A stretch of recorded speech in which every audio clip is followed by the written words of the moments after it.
Welcome, doctors. Let's talk about something that's probably affecting your practice more than you realize: billing confusion, how it's quietly eroding the trust your patients have in you. You know, we spend years building relationships with our patients, establishing trust, providing quality care.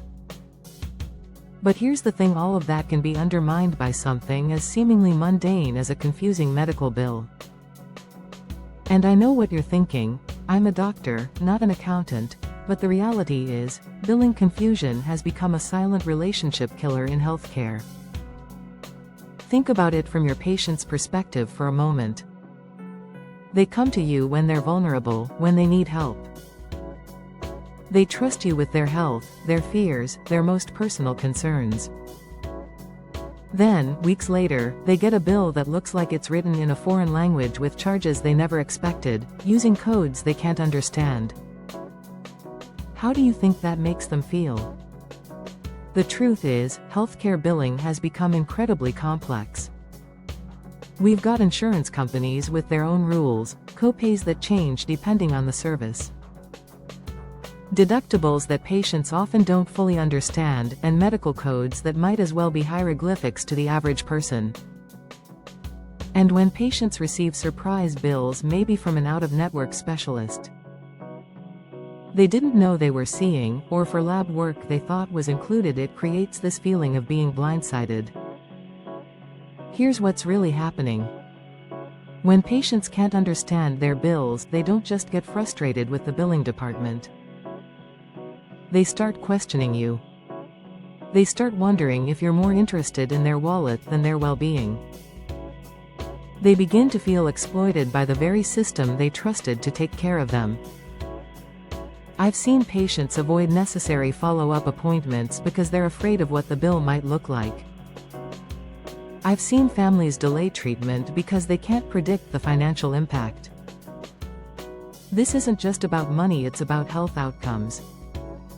When trust breaks down over billing issues, compliance drops, patient satisfaction plummets, and ultimately, your reputation suffers. But here's the good news: this is fixable. And it doesn't require you to become a billing expert overnight. First, transparency is your best friend. When possible, give patients cost estimates up front. I know it's not always feasible, especially in emergency situations, but for routine procedures and appointments, a simple conversation about potential costs can prevent so much confusion later. Even saying, "Your insurance typically covers this, but there might be a small copay," sets expectations. Second, look at your billing statements. I mean, really look at them.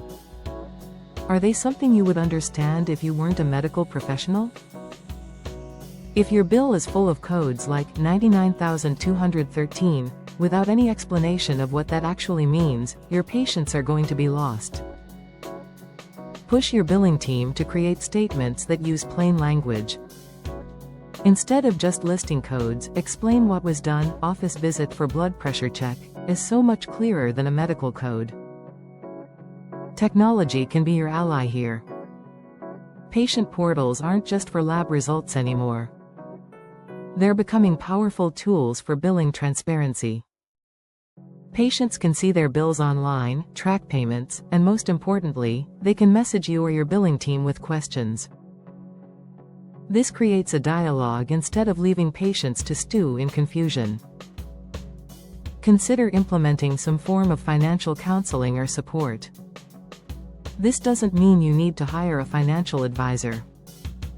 It could be as simple as training your front desk staff to explain insurance basics, or having printed materials that break down common billing terms. When patients understand the process, they're much more likely to trust it. One of the most effective things you can do is encourage questions. Create an environment where patients feel comfortable asking about costs.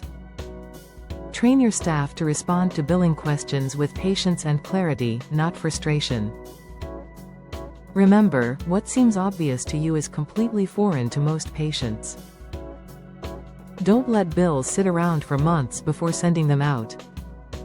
The longer the gap between service and billing, the more confused patients become. They might not even remember the appointment, let alone understand why they're being charged. Here's something else to consider: proactive communication. If you know a patient's insurance might not cover a particular service, or if there's going to be an unexpected charge, reach out before they get the bill. A simple phone call or message saying, "Just wanted to let you know that the lab work from your visit last week resulted in an additional charge not covered by your insurance," can prevent a lot of frustration and confusion. You didn't go to medical school to deal with billing issues. But in today's healthcare environment, the patient experience extends far beyond the exam room. The financial interaction your patients have with your practice is part of their overall perception of the care you provide. When you improve billing transparency, you're not just reducing confusion, you're strengthening trust. You're showing patients that you care about their entire experience, not just their medical condition. You're demonstrating that you respect them enough to be upfront about costs and clear about charges. The bottom line is this: billing confusion is damaging patient trust, but it doesn't have to. With some simple changes to how you communicate about costs and present billing information, you can turn what's currently a source of frustration into an opportunity to demonstrate your commitment to transparency and patient care. Your patients trust you with their health. Make sure your billing practices are worthy of that trust too. Because at the end of the day, trust is the foundation of everything we do in healthcare, and every interaction, including financial ones, either builds that trust or tears it down. Thanks for watching, and remember, clear communication about costs isn't just good business, it's good medicine.